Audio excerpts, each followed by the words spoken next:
حضرت ابو بکر صدیق رضی اللہ تعالی عنہ ہر وقت ہر لمحہ آپ کی شانہ بشانہ رہے۔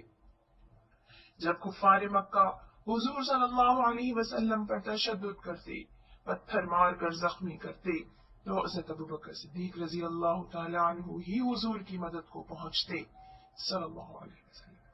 مشرکین سے لڑتے جھگڑتے، حضور صلی اللہ علیہ وسلم کو ان سے چھڑاتے، اس کشمکش میں خود بھی زخمی ہو جاتے۔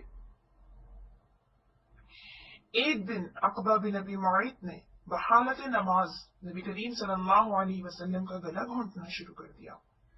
اس وقت وہاں موجود لوگوں میں سے کسی کی اتنی طاقت دولت نہ تھی کہ اسے روک سکتے۔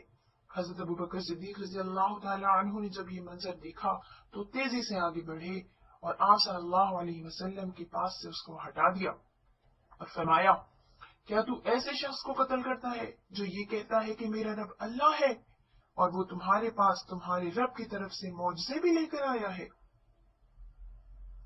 حضرت عائشہ رضی اللہ تعالی عنہ فرماتی ہیں کہ حضور اکرم صلی اللہ علیہ وسلم نے جب اسلام کی تبلیغ عام کا اعلان فرمایا تو حضرت ابوبکر صدیق رضی اللہ تعالی عنہ نے کھڑے ہو کر خطبہ دیا اور سب سے پہلے لوگوں کو اسلام کی دعوت دی۔ مسلمانوں کی اس جرأت پر مشرکین چراغپا ہو گئے اور انہوں نے حضرت ابوبکر صدیق رضی اللہ تعالی عنہ پر اور عام مسلمانوں پر حملہ کر کے انہیں شدید تشدد کا نشانہ بنایا۔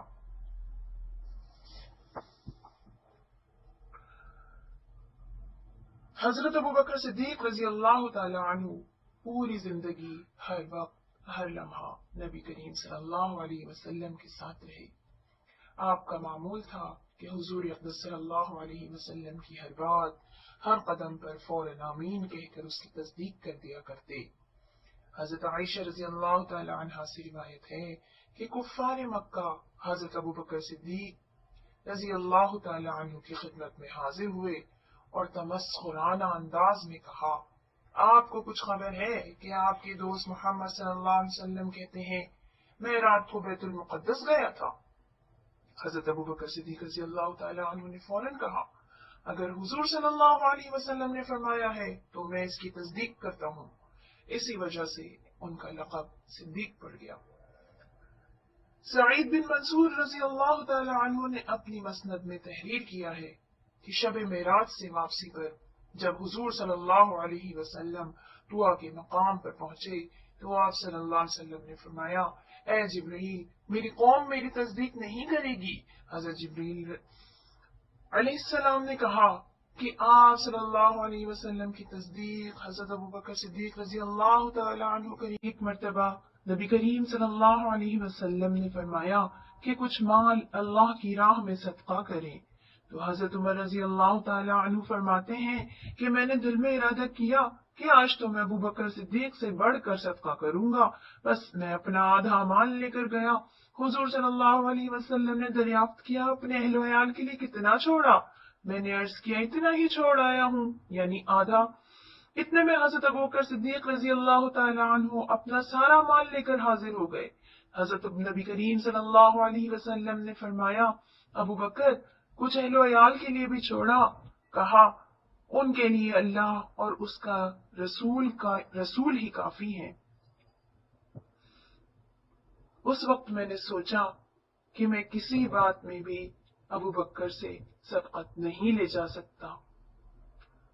مکہ میں حضرت ابوبکر صدیق رضی اللہ تعالی عنہ کا یہ معمول تھا کہ آپ ان غلاموں کو خرید کر آزاد کر دیا کرتے تھے جو اسلام قبول کر لیتے تھے۔